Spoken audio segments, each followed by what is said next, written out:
Hello everyone and welcome back to my channel. इस video में मैं एक्सप्लेन करने वाली हूँ कल ही रिलीज हुआ Korean drama love next door का एपिसोड नंबर 1। तो कहानी की शुरुआत में हमें मेल लीड और फीमेल लीड की मॉम्स को दिखाया जाता है जो कि अपने दोस्तों के साथ ट्रैकिंग पे आई हुई थी। मेल लीड सिंगो जो कि एक काफी फेमस आर्किटेक्ट है और फीमेल लीड रियू यूएस में बहुत ही फेमस एक टेक कंपनी में जॉब करती है। सियो और रियू जब 5 साल की थी तब से ही उनकी मम्मी या दोस्त है, पर क्योंकि दोनों के ही बच्चे बहुत ही अच्छी तरह से सेटल्ड है इसलिए उनकी मम्मी और हमेशा बहस होती रहती है कि रियो और सिंगो में कौन सबसे अच्छा है। सिंगो की माँ बताने लग जाती है कि वो तो को इंडिया की सबसे टॉप यूनिवर्सिटी का टॉपर रह चुका है। हाल ही में उसने जो नेशनल लाइब्रेरी डिजाइन किया उसके लिए उसे बेस्ट आर्किटेक्ट का अवार्ड मिलने वाला है। उसने इतने कम उम्र में भी अपनी कंपनी भी खोल ली है। इसके साथ ही वो नेशनल लेवल का स्विमर भी है। जो सुन रियो की मॉम भी शुरू हो जाती है कि मेरी बेटी भी यूनिवर्सिटी टॉपर है। यूनिवर्सिटी से पास आउट होते ही उसे यूएस के सेकंड मोस्ट रिचेस्ट बिजनेसमैन की कंपनी से जॉब ऑफर आया था। अब इन दोनों की बहस को उनकी दोस्त इतनी बार सुन चुकी है कि इन्हें तो अब मुंह जबानी सब कुछ याद हो गया है, इसलिए दोनों इन्हें छोड़कर बिंदास आगे जाने लगते हैं और बेट लगाने लग जाते हैं कि आज बहस में कौन जीतेगी। इसके बाद में वो अवार्ड फंक्शन दिखाया जाता है जहां पे आज संग को अवार्ड मिलने वाला था, लेकिन वो अभी तक यहाँ नहीं पहुंचा था, इसीलिए उसकी कंपनी का को सीईओ मंग और एक एम्प्लॉय उसके लिए चिंता कर रहे थे। वही तो सिंगो तो एक फ्यूनरल डायरेक्टर के साथ बात कर रहा था जहाँ वो उन्हें बताता है कि वो एक मेमोरियल पार्क डिजाइन करना चाहता है जहाँ लोग अपने मरे हुए फैमिली मेंबर चंद दोस्तों की मेमोरीज को याद करने के लिए आया करेंगे। डायरेक्टर को उसका आइडिया बहुत ही अच्छा लगता है। इधर अवार्ड का टाइम होने ही वाला था, इसीलिए कोसियम योंग इसे कॉल करता है। उसियंग हो टाइमली वहां पहुंच जाता है और अवार्ड रिसीव करता है, जिसके बाद ही तुरंत वो अपने अगले काम के लिए निकल जाता है। इधर यू की मॉम अपने फ्रेंड्स को यू के शादी का इनविटेशन कार्ड देती है। 1 महीने बाद यूएस में उसकी शादी होने वाली थी, इसीलिए मॉम तो बहुत ज्यादा हैप्पी थी, इसीलिए सारे फ्रेंड्स उन्हें कांग्रेचुलेशन करती है। वहीं इधर हम रियू को देखते हैं जो कि आज बिना किसी को बताए साउथ कोरिया आ गई थी। उसे भी करने उसकी बेस्ट फ्रेंड मुयू आती है जो कि एक पैरामेडिक थी। तो इतने सालों बाद मिलकर दोनों फ्रेंड्स बहुत ही ज्यादा खुश होते हैं। यू काफी साल बाद आए थे इसीलिए उनकी लोकेलिटी में काफी कुछ बदल गया था। यू यहाँ का खाना बहुत मिस कर रही थी, इसीलिए दोनों राइस केक खाने के लिए हाई स्कूल टाइम में जिस रेस्टोरेंट में खाते थे वहाँ जाते हैं, जहाँ दोनों अपने पुराने दिनों की बातें करते हुए खाना खाते हैं। लेकिन तभी शॉप में रियू का भाई आ जाता है, इसलिए रियू जल्दी से साइड में घूम जाती है और मोम को भी छुपने के लिए कहती है। तो भाई के जाने के बाद मोम उससे पूछती है कि आखिर तुझे हुआ क्या, अपने भाई से क्यों छुप रही है। इस पर रियू बहाना कर देती कि वो अपनी फैमिली को सरप्राइज करना चाहती है। इसमें वो मयम को हेल्प करने के लिए कहती है, तो दोनों उनके घर को सजाने के लिए कुछ बलून्स वगैरह साथ लेकर आने लगती है और मोहिम को एक इमरजेंसी केस के लिए कॉल आता है, इसीलिए उसे रियू को छोड़कर जाना पड़ता है, जिससे रियू तो अकेली पड़ जाती है और अब उसे अपनी फैमिली के सामने आने से डर लग रहा था क्योंकि रिया ने कुछ तो गड़बड़ किया था। फिर भी वो हिम्मत करके घर की ओर जाने लगती है। रास्ते में वो एक जगह रुकती है जहाँ बचपन में एक सोना हुआ करता था, जहाँ बचपन में रियो और सिंगो के मॉम्स इन दोनों को नहाने ले जाया करते थे। इसके बारे में याद करके रियो को तो काफी एम्बेरसमेंट बनाई है। तभी पीछे से सिंगो आता है, उससे पूछता है कि कौन हो तुम। दोनों एक दूसरे को इतने साल बाद देखकर थोड़ा हैरान होते हैं। सिंगो पूछते हैं तुम यहाँ क्या कर रही हो। यू कहती है तुझे क्या, मैं यहाँ जो भी करूँ। सिंगो कहता है कि तू मेरी जमीन के ऊपर खड़ी है। रियू तो उसकी बात को मजाक में उड़ा देती है। संग कहता है ये मेरा ही ऑफिस है, इसलिए अपना पैर हटा और यहाँ से जा। रिया चिढ़कर जा ही लगी थी कि तभी वो रास्ते की एक तरफ से अपनी मॉम को आता हुआ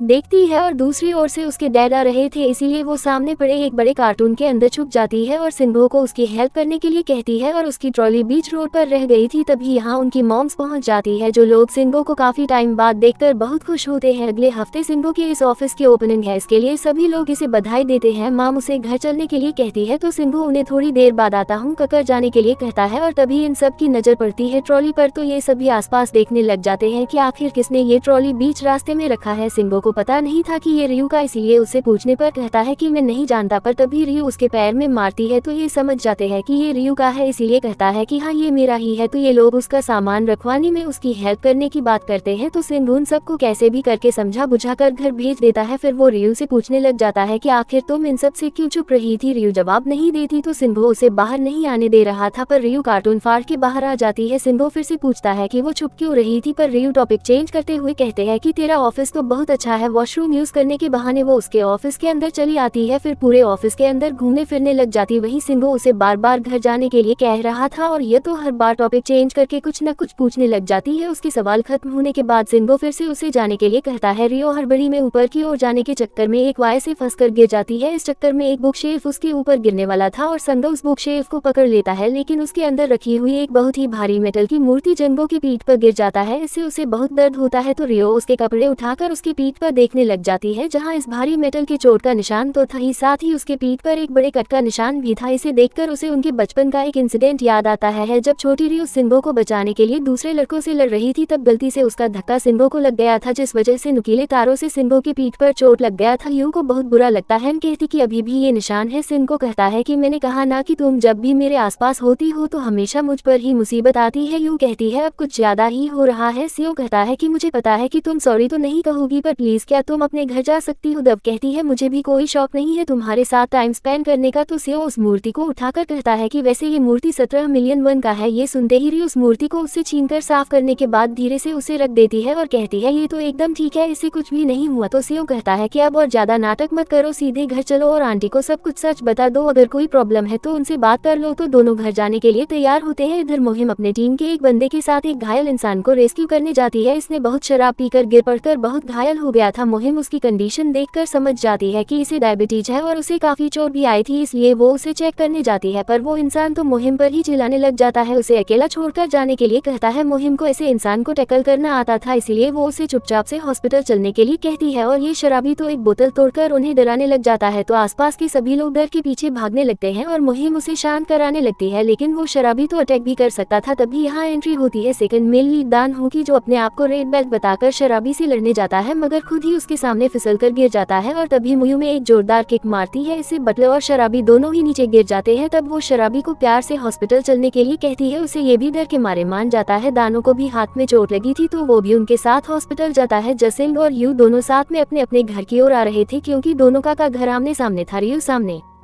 एक डिलीवरी बॉय के हेलमेट को देखकर कहती है क्या वो बंदा मुझे अपना हेलमेट देगा। सियोन कहता है तुम्हें हेलमेट क्यों चाहिए, सामने ही तो हमारा घर है। पर रियो को पता था कि आज उसके घर में उसे मार तो पड़ने वाली है, इसलिए वो यहीं से अपनी ट्रॉली से सारे कपड़े निकाल कर पहन लेती है ताकि उसकी पिटाई भी हो तो उसे कम लगे। सियोन तो उसे पूरे रास्ते चिढ़ाते हुए आता है, वो उसके घर के सामने उसे छोड़कर जाने ही लगा था। तो रियो उसे पंच मारने के लिए कहती है, चेक करने के लिए कि इतना सब कुछ पहनने के बाद भी उसे दर्द होगा या नहीं। संग मना कर देता है। इस पर यू कहती कि आज मैं बहुत बड़े खतरे में पड़ने वाली हूँ, इसलिए क्या तुम मेरे साथ रात को रुकना चाहोगे, बोलकर उसके साथ रहने के लिए उसे मनाने लग जाती है। संग उसे दूर भगाने लग जाता है और पूछता है कि आखिर तुमने किया की है जो तुम इतना डर रही हो। यू कहती कि आज मेरा काम तमाम होने वाला है, इसलिए मैं मम्मी को अकेले फेस नहीं कर सकती। ओम कहता है बता तो सही क्या किया तुमने। रियू धीरे से कहती कि मैंने शादी कैंसिल कर दी। ओम थोड़ा जोर से बोलने के लिए कहता है। रियू जोर से बोल देती कि मैंने शादी कैंसिल कर दी है। तभी सियो कहता है कि पीछे तेरी मॉम खड़ी है। ये को पहले ये मजाक लगता है, पर जैसे ही वो पीछे मुड़ती है सच में उसकी मॉम खड़ी थी। इवन उसके डैड एंड सियो की मॉम ने भी यह बात सुन लिया था, जिन्हें देखकर रिया हैरान हो जाती है। फिर इस बात को कवर अप करने के लिए उनके पास जाती है और उन्हें बड़े कैजुअली बताती कि मैंने शादी कैंसिल कर दी। ये सुनकर उसके मॉम को तो बहुत ही ज्यादा गुस्सा आता है। वो उसकी पिटाई करने के लिए उसके पीछे ही पड़ जाती है कि 1 महीने पहले तुम शादी कैसे कैंसिल कर सकती हो। यो तो सियो के पीछे छुपकर उन्हें समझाने की कोशिश करने लग जाती है और इस चक्कर में सियो को उसकी मॉम की मार पड़ने लग जाती है। सियो उन्हें थोड़ा शांत कराता है। इसकी बात सुनने के लिए कहता है मॉम शादी कैंसिल करने का रीजन पूछती है कि क्या उस जुन ने शादी के लिए मना कर दिया, क्या उसने तुम्हें चीट किया। अगर ऐसी बात है तो मैं खुद जाकर उसे सबक सिखा कर आऊंगी। पर रियो कहती कि उसकी गलती नहीं है, गलती मेरी ही थी। जो सुन सब लोग हैरान होते हैं। मम्मी कहती कि फिर क्या तूने उसे चीट किया। ये बोलकर फिर से उसे मारने के लिए पीछे पड़ जाती है। बचार सयंग को फिर से उनकी मार खानी पड़ती है। ये देखकर रिया के डैड उनके बीच आकर उन्हें रोकते हैं और एक बार रियो की पूरी बात सुनने के लिए कहते हैं। री कहती कि मैं पूरी बात कहूँ उससे पहले मुझे प्रॉमिस करिए कि आप मुझे नहीं मारगी, मैं जो भी कहूँ उसके बाद। मॉम प्रॉमिस करती है। तो रिया कहती कि एक और बात है जो मुझे आपको बतानी है कि मैंने अपनी जॉब भी छोड़ दिया। ये सुन अगेन इन सबको झटका लगता है और मॉम फिर से उसके पीछे पड़ जाती है, उसे डांटते हुए कि तुमने इतने साल मेहनत करके पढ़ाई किया, इतने अच्छी जॉब को तुमने क्यों छोड़ दिया। तो मॉम के डांट और पिटाई से बचने के लिए यूसियोन का हाथ पकड़ के यहाँ से भागने लग जाती है। हाँ, उसकी मॉम भी काफी दूर तक उनके पीछे भागती है, पर वो ज्यादा दूर नहीं जा पाती। वही ये दोनों भागते हुए काफी दूर चले आते हैं, जहाँ दोनों थककर एक बेंच पे बैठते हैं। तो सिंग उसके अचानक से जॉब छोड़ने का रीजन पूछता है। यू कहती कि पिछले 10 सालों से कंप्यूटर के सामने बैठकर काम करने से मैं थक गई हूँ, इसीलिए छोड़ दिया। तुम जानते हो मैंने कितनी मेहनत से पढ़ाई की थी, ग्रेजुएट होने के बाद ही मुझे जॉब ऑफर आया, इसलिए मैं सीधे यूएस चली गई। इतने सालों से लगातार काम किया, एक अनजान देश में अडेप्ट किया, फिर एक दिन एंगेजमेंट भी कर ली। इन सबसे मेरा दिमाग हैंग हो गया था, इसलिए लाइफ को रिबूट करने के लिए सब कुछ छोड़ छड़कर आ गई। मैं यही एक्सक्यूज देने वाली हूँ मॉम को, इसके लिए मुझे बहुत हिम्मत की जरूरत है। तो सियो भी उसकी प्रॉब्लम समझता है। तभी उसे रियो के भाई का कॉल आता है, जो उसे रियो को घर लेकर आने के लिए कहता है, जो बताता है कि मॉम का गुस्सा अब शांत हो गया है, इसीलिए वो दीदी पर गुस्सा नहीं करेगी। सिंह रियो को इस बारे में बताकर उसे घर चलने के लिए कहता है। रियो कहती है कि मैं अपनी मॉम को बहुत अच्छी तरह से जानती हूँ, वो इतनी जल्दी शांत तो नहीं होगी। संग उसे कहता है कि डरो मत, मैं भी तुम्हारे साथ चलूंगा, वैसे भी तुमने उन्हें इतना भगाया है कि उनके पास तुम्हें मारने के लिए एनर्जी ही नहीं बची होगी, इसीलिए दोनों घर के लिए निकलते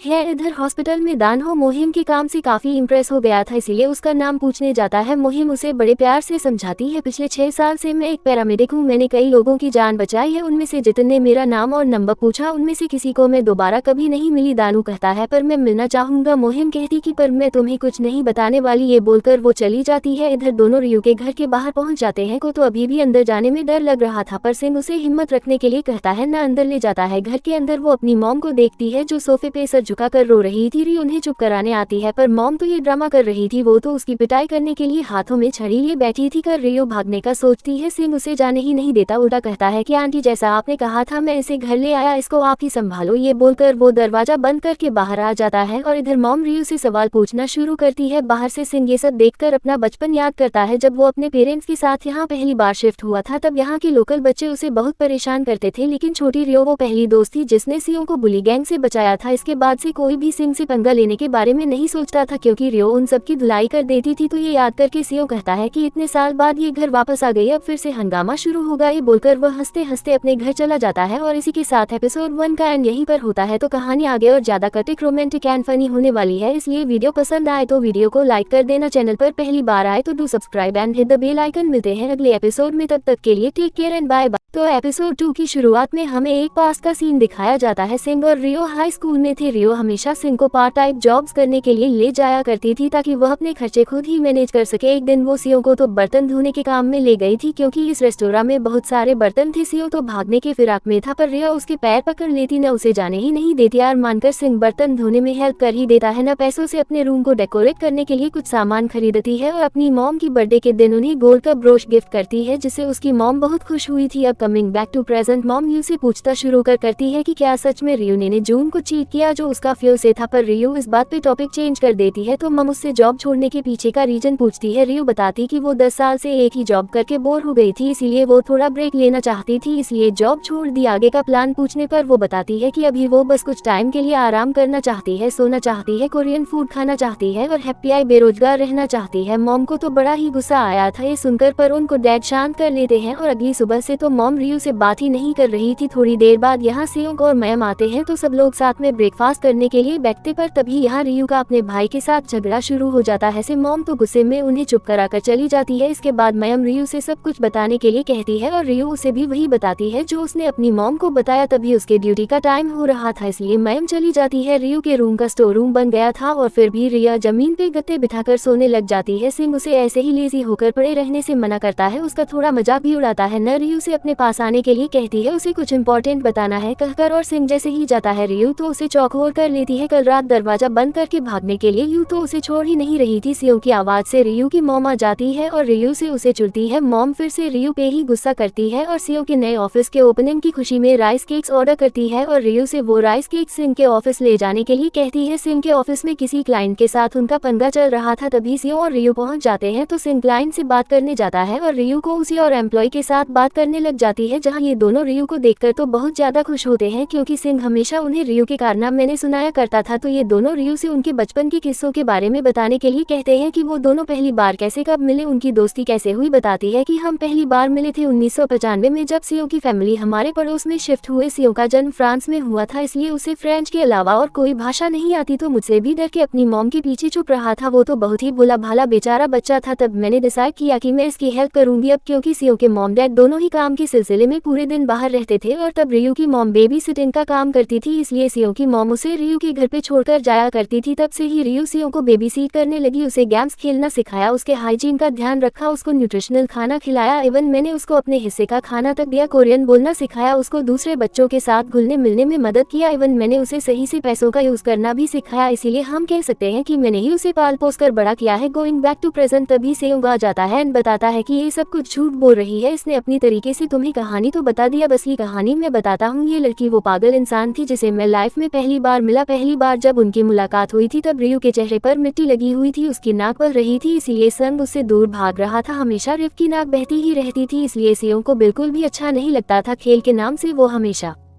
तोड़फोड़ मचाती थी, बिना बोले टॉयलेट में घुस आती थी। मुझे बीन्स खाना पसंद नहीं था तो रियो अपने हिस्से की भी बीन्स मुझे जबरदस्ती खिलाती थी। गेम्स में हमेशा मुझे ही लूजर बनाती थी, इवन मेरी पॉकेट मनी के पैसे भी ले जाती थी और उससे खुद चॉकलेट और आइसक्रीम खाती थी। इन्हीं सब बातों को लेकर प्रेजेंट में भी उनकी बहस शुरू हो जाती है तो मंगोलिना उन दोनों को छोड़कर बाहर जाने लगते हैं। मन को एक कॉल आता है एंड वो काफी शॉक्ड हो जाता है। इधर पड़ोसी औरतें रियो के बारे में गॉसिप शुरू कर देते हैं क्योंकि उस रात जब रियो की मॉम चिल्ला कर उसके पीछे पड़ी हुई थी तब सबने इनकी बातें सुन ली थी। रियो की शादी टूट गई, उसे जॉब से निकाल दिया और ये गॉसिप धीरे बढ़ती जा रही थी तो रियो की मॉम गुस्से में अपने फ्रेंड के शॉप में आती है जो उन्हें एक और झटका देती है। कुछ दिन बाद सीओ के ऑफिस ओपनिंग के दिन रियो एंड सीओ की मॉम के सारे पुराने स्कूल की क्लासमेट्स भी आएंगे जिनके सामने रियो की मॉम ने बहुत बड़ी बातें कर दी थी बेटी की जॉब और उसके फियांसे के बारे में, क्योंकि रियो का फियांसे इंटरनेशनल लॉयर था और अब तो ना जॉब है ना शादी, यानी रियो के मॉम के फ्रेंड्स इनको लेकर मजाक उड़ाएगी, इसलिए काफी परेशान होती है। रियो का भी किसी चीज में मन नहीं लगता, वो काफी परेशान होती है। अगले दिन रियो की मॉम शादी तोड़ने का रीजन जानने के लिए जन को कॉल करती है लेकिन वो उसका कॉल नहीं उठाता। अब रियो उनका फोन देख लेती है तो वो उनके फोन से जुन का नंबर डिलीट कर देती है और इन्हें गुस्से में कहती कि उसे फोन करने की कोई जरूरत नहीं है। इरसिन के ऑफिस के ओपनिंग होने से पहले ही प्रॉब्लम आ गई थी, वजह से इनके प्रोजेक्ट्स को रोक दिया गया था। जब तक वो दोबारा चालू नहीं होती तब तक इनको पेमेंट नहीं मिलेगा। इस पर हमें पता चलता है कि रियो को तो असल में कंपनी ने निकाल दिया था और उसका फिंस उसे चीट कर रहा था, इससे वो और ज्यादा हट हुई थी, इसलिए वो कोरिया वापस आ गई। इधर सीओ के ममदर्द के बीच भी शायद कुछ सही नहीं चल रहा था। इधर रियो शाम को घर आते हुए एक अनार का पौधा ले आती है और सिंह को दे देती है। उसके ऑफिस के ओपनिंग की खुशी में संग उसे कल शाम को लेकर आने के लिए कहता है। रियो कहती कि वो कल बिजी है तो अगली सुबह रियो की मॉम तैयार हो रही थी ऑफिस के ओपनिंग सेरेमनी में जाने के लिए। उन्हें वो गोल्ड का ब्रोच नहीं मिल रहा था। रियो ढूंढने में हेल्प करती है लेकिन उसे भी नहीं मिलता तो मम ऐसे ही चली जाती है। पर यहाँ जैसा रियो की मम ने सोचा था वैसा ही होता है। उनके क्लासमेट्स रियो की शादी टूटने की गॉसिप करने लग जाते हैं जो सुन उन्हें काफी ज्यादा एम्बेसिस पे झूठी स्माइल रखकर आर्टी एंजॉय करने का एक्टिंग करती है। जब वो वॉशरूम में थी तब उन्होंने अपनी क्लासमेट्स को अपनी बुराई करते हुए सुन लिया था क्योंकि उनके सारे क्लासमेट सक्सेसफुल थे सिर्फ रियो की मॉम को छोड़कर, इसीलिए ये और ज्यादा फ्रस्ट्रेट होती है। तभी यहाँ ऑफिस के बाहर रियो आ जाती है अपनी मॉम को वो ब्रोच देने के लिए। इसको बाहर सिंह देखकर उसे अंदर ले आता है तो सिंह उसे थोड़ी देर के लिए अंदर आने के लिए कहता है और उसके लिए कुछ खाने के लिए लाने जाता है। तभी रियो की मॉम वॉशरूम से बाहर आती है और उसे यहाँ देखकर पैनिक करने लग जाती है क्योंकि अगर रियो को उनके क्लासमेट्स ने देख लिया तो वो लोग हजारों सवाल करेंगे, इसीलिए वो ब्रोच को उसे लेकर उसे जाने के लिए कह ही रही थी। पर तभी उनके सारी क्लासमेट्स नीचे आ जाती है। अब रियो से वो लोग सवाल जवाब शुरू करते हैं। इससे पहले ही रियो की मॉम सामने से उन्हें बता देती है कि रिया ने अपनी पुरानी जॉब छोड़ दी क्योंकि इसे उससे भी कई अच्छी कंपनियां स्काउट करना चाहती है। बहुत सारी और ज्यादा बड़ी कंपनियां रियो को अपनी कंपनी में चाहती है, इसलिए उसने पुरानी जॉब छोड़ दिया और हम सबसे बस कुछ दिन के लिए मिलने आई है। पर जल्दी ही डिसाइड करके वो यूएस चली जाएगी क्योंकि आखिर यूएस में ही तो इसकी असली जगह है। जो सब सुनकर रियो को तो बहुत ही ज्यादा बुरा लगता है और वो अपनी मॉम की खातिर यहाँ पे कुछ भी नहीं बोलती। पर घर आकर वो अपनी मॉम से कहती कि क्या मैं आपको इंसल्टेड फील कराती हूँ, आपने ये सब बोलने के लिए कब से प्रैक्टिस कर रखा था। मॉम कहती मैंने कोई झूठ नहीं बोला, तुम यूएस वापस जाओगी। वह कहती कि आप कभी नहीं चाहती थी ना कि मैं यहाँ वापस आऊँ, इसलिए आपने मेरे रूम को स्टोर रूम बना दिया। मॉम कहती है इस बार में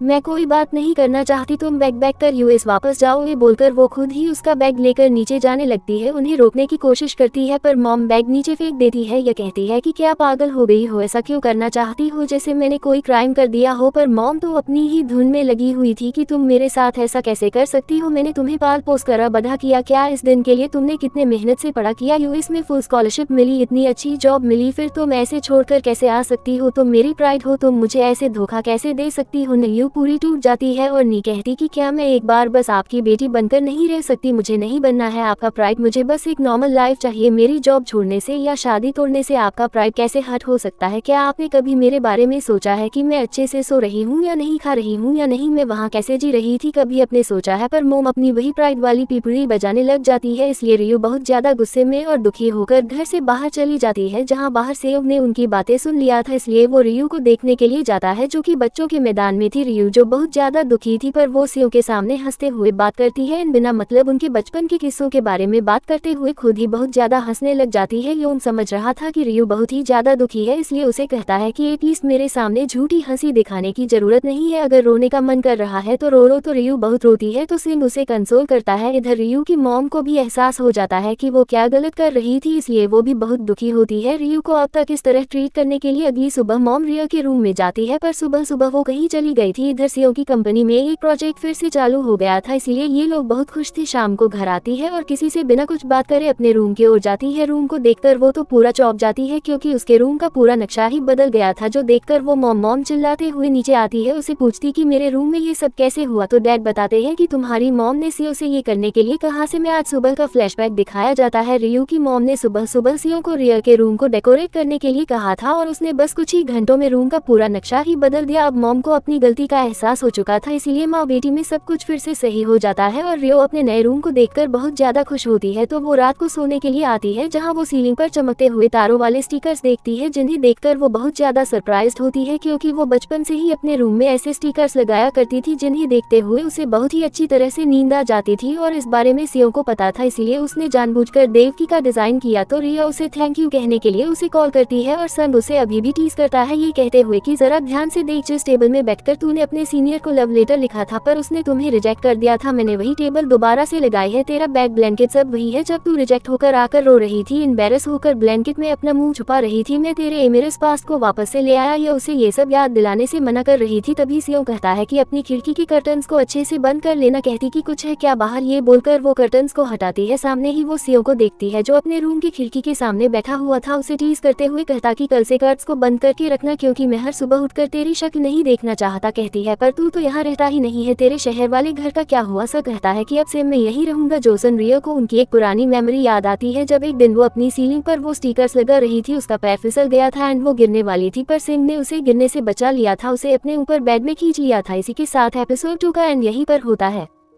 तो अब इनकी लव स्टोरी कैसे डेवलप होती है, तो एपिसोड 3 की शुरुआत में हमें 2007 का एक सीन दिखाया जाता है, जहां ओलंपिक सिलेक्शन चल रहा था। इस नेशनल स्विमिंग कंपटीशन में सेयोंग ने भी पार्टिसिपेट किया था, लेकिन इस मैच को देखने के लिए और सेयोंग को चेयर करने के लिए उसके मॉम डैड दोनों ही नहीं आ सके थे, क्योंकि सेयोंग की mom ministry of foreign affairs में काम करती थी, इसलिए वो ज्यादातर टाइम आउट ऑफ कोरिया ही रहती थी। और सेयोंग के डैड थे एक डॉक्टर, इसलिए वो भी अपनी ड्यूटी छोड़कर नहीं आ सके थे, इसलिए सेयोंग काफी सैड था। लेकिन उसे चेयर करने के लिए रियू पहुंच गई थी, जो अकेले ही बहुत जोरों से चिल्ला कर सेयोंग को यह कर रही थी, जो देखकर सीओ को पहले थोड़ा एम्बेरसमेंट कंपटीशन जीत जाता है, जिससे रियो और सीओ दोनों ही बहुत ही ज्यादा खुश हुए थे। Coming back to the present, रात के 3 बजे रियो अचानक से बहुत ही जोर से चिल्लाती है, जो सुन सीओ का भी नींद टूट जाता है। वो अपनी खिड़की खोलकर उसे चिल्लाकर कहता है कि पागल है क्या, इतनी रात को चिल्ला क्यों रही है, टाइम तो देख ले। यह कहती है 3 बजे बज रहे हैं तो मुझे उसे क्या। सीओ कहता है कि इतनी रात तक तो पंछी और जानवर भी सो जाते हैं, फिर तू इतनी रात को जाग कर चिल्ला क्यों रही है। तो रियो उसे चिढ़ाते हुए कहती है कि क्यों, मेरी आवाज से बेबी जाग गया क्या, बेबी को नींद नहीं आ रही क्या, लोरी सुनाने आओ क्या। जो सुन सियांग तो चढ़कर उसे चुप करा देता है। ये जो हॉरर मूवी देख रही थी कि एंडिंग स्पॉइल कर देता है, इससे रियू को तो बहुत गुस्सा आता है। सिंह तो एयरबड लगा के सो जाता है और रियू चिल्लाते रह जाती है। सुबह सिंह अपने मॉमनेट के साथ ब्रेकफास्ट करने बैठता है, जहां हमें पता चलता है कि संग अभी भी अपनी मॉम से नाराज है उसके साथ कोरिया में ना रहने के लिए, पर वो अब इसे यूज्ड टू हो चुका है। इसलिए जब उसकी मॉम कहती कि वो कल से उन सब के लिए ब्रेकफास्ट बनाया करेगी, सिंह कहता है कि इसकी जरूरत नहीं है, मैं ज्यादातर ब्रेकफास्ट नहीं करता और वैसे भी आपको भी तो अपने काम के लिए वापस लौटना है। ये बोलकर वो ऑफिस चला जाता है, जो सुन सीओ की मॉम को भी बुरा लगता है। इधर ऑफिस में लीना सीओ को खुशखबरी सुनाती है, उनका प्रोजेक्ट दोबारा से चालू हो गया है और उन्हें एक बहुत ही बड़े कंपनी से ऑफर आया है रिटायरमेंट कम्युनिटी बिल्डिंग बनाने का, इसलिए मन कंपनी के साथ मीटिंग फिक्स करता है। इसके साथ ही संग एक कंपटीशन में भी हिस्सा लेता है, इसमें उनके हाई स्कूल के जिम का रिमॉडलिंग एंड एक्सपेंशन होने वाला था। इधर रियू का डेली रूटीन चालू हो जाता है, सुबह देर से उठकर खाना खाकर टीवी देखकर, लैपटॉप में कुछ प्रोग्रामिंग करके फिर से खाना खाकर टीवी देखना, फिर थोड़ी देर सोने के बाद ऐसे ही लेटे रहना। इससे भी दिन खत्म नहीं हो रहा था, इसलिए वो सीओ को कॉल करके शाम को 6 बजे लाइब्रेरी में कॉमिक पढ़ने आने के लिए कहती है, लेकिन सियांग तो पहली ही बार में उसे मना कर देता है क्योंकि वो काम में बिजी था। तो रिया अपनी बेस्ट फ्रेंड मयम को बुलाती है, तो दोनों बैठकर कौन सी कॉमिक पढ़े सोच ही रहे थे, तभी संग भी आ जाता है। तो रिया उसे कहती कि तू तो नहीं आने वाला था। संग कहता है मैं तेरे बुलाने पे ऐसे भी नहीं आया, मुझे तो एक बुक चाहिए थी। ये बोलकर वो टेबल से एक रैंडम बुक उठा लेता है जिसका नाम था प्रिंसेस। ये देखकर री उसे चिढ़ाने लग जाती है। तो ऐसे ही थोड़े नोक-झोंक के बाद तीनों घर के लिए निकलते हैं। तो रियो उन दोनों से बोर्ड गेम्स खेलने को चलने के लिए कहती है कि अभी भी उसके पास 2 घंटे का टाइम था, पर सीओ को ऑफिस का कुछ काम था और मुहिम को पढ़ना था, इसीलिए दोनों चले जाते हैं। तो रियो अकेले घूमने निकल जाती है। अगले दिन रियो अपने मॉम डैड के रेस्टोरेंट में आती है, जहां वो उनकी मदद करने की बात करती है, लेकिन मॉम उसे मना कर देती है। तभी उनके शॉप में एक लेडी आती है जो थोड़ा ज्यादा फूड ऑर्डर करती है। उन्हें देखते ही रियो पहचान जाती है क्योंकि वो उनके हाई स्कूल की क्लास टीचर थी। टीचर भी उसे देखकर बहुत ज्यादा खुश होती है, तो रियो खाना ले जाने में उनकी हेल्प करती है। इतने साल बाद स्कूल को दोबारा देखकर रियो को बहुत ही अच्छा लगता है, तो कहती है हमारा स्कूल बिल्कुल भी नहीं बदला और मुझे तो बिलीव ही नहीं हो रहा कि आप प्रिंसिपल बन गई हो। तो टीचर कहती कि मुझे भी तो बिलीव नहीं हो रहा, तुम स्कूल में कितनी शरारती एंड चाइल्ड थी, पर अब देखो तुम कितनी बड़ी एंड सक्सेसफुल हो गई हो। वैसे क्या तुम कोरिया वेकेशन के लिए आई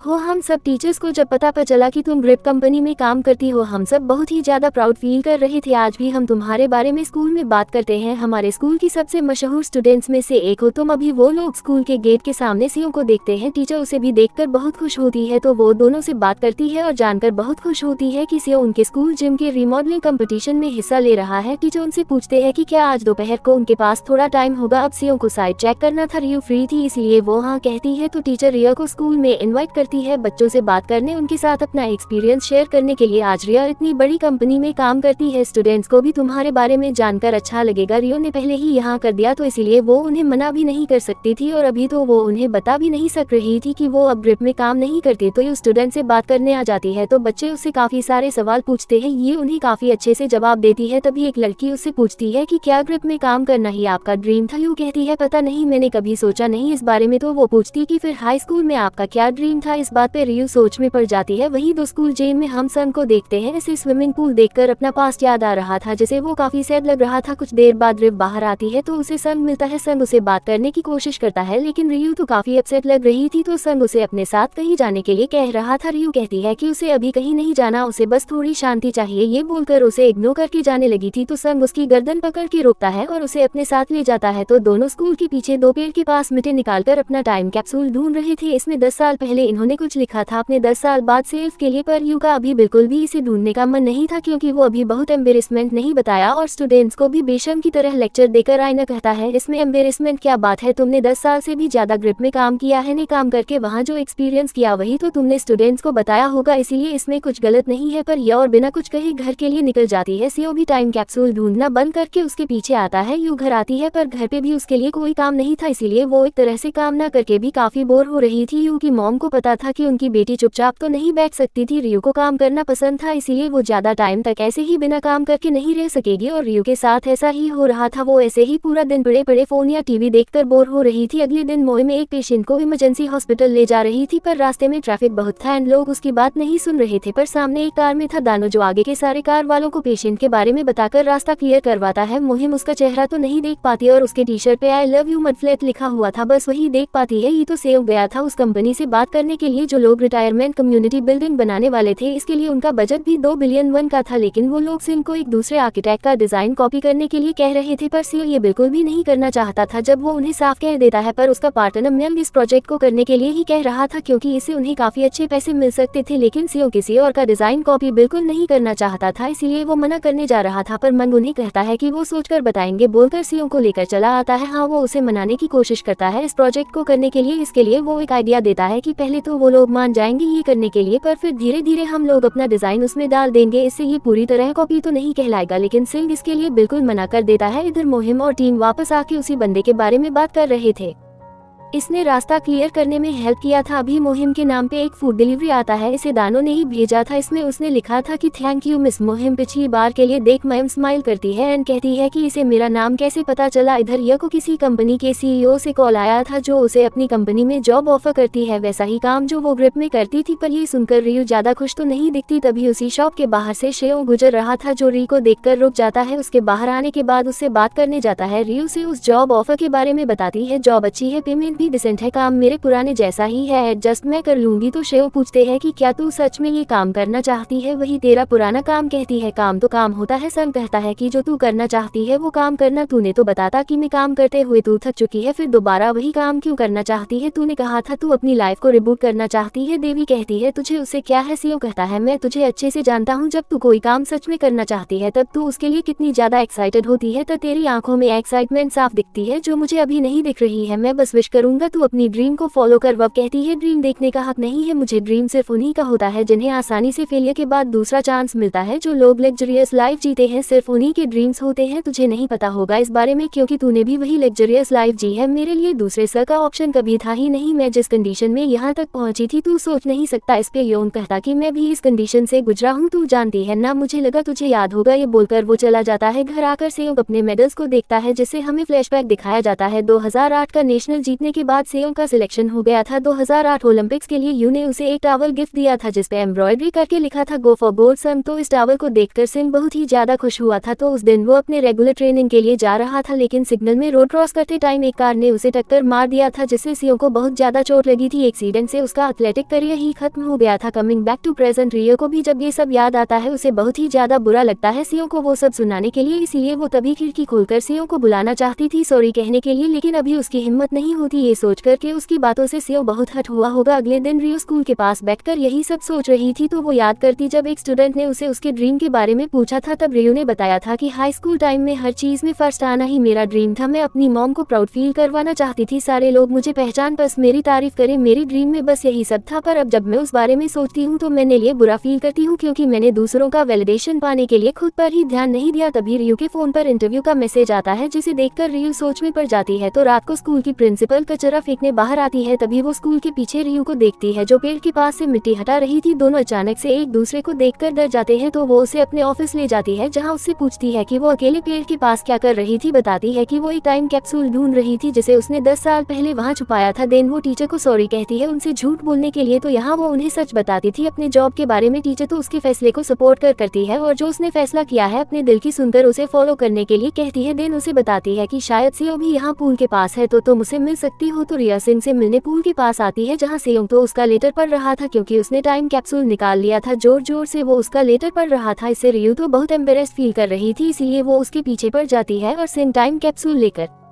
पूल में कूद जाता है और उसे पानी में आकर टाइम कैप्सूल लेने के लिए कहता है। दे कहती है तू जानता है मैं स्विम नहीं कर सकती। तो सियोंग कहता है कि शायद तू नहीं जानती, पर स्विमिंग छोड़ने के बाद आज अभी पहली बार मैं पूल के अंदर आया और अभी मुझे बहुत अच्छा लग रहा है। पर क्या तुझे याद है एक्सीडेंट के बाद जब मुझे पता चला कि मैं अब स्विम नहीं कर सकता, तब मैंने अपने आप को महीनों तक अपने रूम में बंद कर लिया था। इससे फ्लैशबैक शुरू होता है। संग उस एक्सीडेंट के बाद डिप्रेशन की जैसी हालत में था, बदियो कभी भी उसे अकेला नहीं छोड़ती थी। वो हर टाइम उससे मिलने उससे बात करने आती थी, उसका मूड ठीक करने के लिए उसके फेवरेट कॉमिक्स लेकर आती थी। पर सियोंग उसे रूम से बाहर भगा देता है और दरवाजा लॉक करके फिर से साइड होकर लेट जाता है। रियो तो उसके रूम का चाबी लेकर उसके रूम में आ जाती है। सिंह उसे चाबी लेकर फिर से उसे बाहर निकाल देता है, लेकिन रियो तो फिर भी नहीं रुकती। अब तो वो सीढ़ी लगाकर उसकी खिड़की में आ जाती है। अचानक से सियांग की खिड़की खोलने की वजह से वो डर के गिरने वाली होती है, लेकिन सियोंग उसे पकड़ लेता है। तो रियो उसके रूम में आ जाती है। सिंह तो उस पर चिल्ला के कहने लगता है कि क्या तू पागल हो गई है, अगर इतनी हाइट से गिरती तो मर जाती। तो रियो भी उसे गुस्से में कहती कि फिर साले तूने दरवाजा क्यों लॉक किया है, तेरी वजह से अभी मैं मर जाती। संग कहता है एक तो अभी मैंने तेरी जान बचाई और तू मुझे ही गाली दे रही है। रियो फिर से चिल्लाकर कहती कि अगर मैं पागल हूँ तो तू जंगली है साले। संग कहता है बकवास बंद कर और घर चली जा। फिर उसे गाली देते हुए कहती कि अगर मैं चली गई फिर क्या तू अपनी लूजर जैसी शक्ल लेकर इन दीवारों को देखने बैठ जाएगा। लूजर सुनकर तो सियोंग को गुस्सा आता है, तो रियो उसे और गुस्सा दिलाते हुए कहती है कि हाँ बे तू लूजर ही है। सियोंग कहता है गाली क्यों दे रही है। रियो फिर गाली देते हुए कहती कि क्या कर लेगा तू, लूजर कहे कि अभी भी तू बच्चा ही है। जो देख अब सिंह भी गाली देने लग जाता है और दोनों की गालीबाजी चलती रहती है। यो कहता है तुझे पता भी कि मैं अभी कैसा फील कर रहा हूँ। अब कहती क्या अभी थोड़ा ठीक लगा, 1 महीने बाद तेरी आवाज सुनी मैंने अपनी भड़ास निकाल के अब थोड़ा अच्छा फील हुआ ना। देन अपने बैग से एक कुल्हाड़ी निकालती है और उसे धमकी देती कि अगर अब से तूने दरवाजा बंद किया ना तो पहले तो तेरा दरवाजा तोड़ूंगी, फिर तुझे ये बोलकर वो चली जाती है। सुन सेयोंग इतने टाइम बाद हंसा था। कब बैक टू प्रेजेंट, सिंह उसे कहता है तू तो ऐसी पागल थी, किसी चीज के लिए तुझे डर नहीं लगता था, इसीलिए डरपोक बनने का एक्टिंग बंद कर, तुझ पर सूट नहीं करता। पुराने रियो कितनी मस्तीखोर चुलबुली एनर्जेटिक थी, पर अब तू बहुत बोरिंग बन चुकी है। जो सुन रियो को गुस्सा आता है तो उसे कहती है कि अपनी बात को वापस ले। ये बोलकर वो पूल में कूद जाती है। अब उसे तैरना आता तो नहीं था, इसीलिए वो डूबने लग जाती है, तो वो उसे मदद के लिए बुलाने लग जाती है। तो सियो आकर उसे पकड़ लेता है, पर यू को तो ऐसा ही लग रहा था कि वो डूब रही है, इसीलिए सियांग उसे अपनी बॉडी को रिलैक्स करने के लिए कहता है। पर यू तो इतना डर रही थी कि वो अपने हाथ पर कुछ ज्यादा ही जोर से मार रही थी, जिससे सियो खुद भी डूबने लग जाता है। रियो तो उसका सर पकड़ के उसे डुबाने लग जाती है। खुद पानी के ऊपर रहने के लिए सियो काफी मेहनत से उसे शांत कराता है और पानी के ऊपर तैरना सिखाता है। तो रियो उसे बताती है कि एक्चुअली मैं बहुत ज्यादा नर्वस थी, मैं काफी टाइम से ही कंपनी छोड़ना चाहती थी, क्योंकि मैं वही काम कर करके थक चुकी थी। मैं थोड़ा रेस्ट करना चाहती थी और एक नई लाइफ का सपना देख रही थी, पर अब लग रहा है कि मेरे ग्रेट बैकग्राउंड के बिना मैं कुछ भी नहीं हूँ। ऐसा लग रहा है जैसे मेरी लाइफ रुक गई है। योन बताता है कि मुझे भी ऐसा ही लगा था जब मैंने स्विमिंग छोड़ा, ऐसा लगा जैसे स्टार्ट सिग्नल देने के बाद भी मैं अकेले स्टार्टिंग लाइन में खड़ा हूँ। मैं सोचता था कि क्या मुझे ऐसी जगह मिलेगी जहाँ मैं फिर से फ्रीली स्विम कर सकूं। कहती है और वो जगह तुझे मिल गई, तूने अपना नया ड्रीम ढूंढ लिया। सन कहता है एग्जैक्टली, जब मुझे मिल गई तो तुझे क्यों नहीं मिलेगी। देवी कहती क्या सच में मैं भी अपने नए ड्रीम को ढूंढ सकूंगी। सियो कहता हाँ बिल्कुल। कहती है मान ले अगर तुझे फिर से स्विमिंग करने का मौका मिला फिर क्या तू आर्किटेक्ट रहेगा। सियो कहता है हाँ।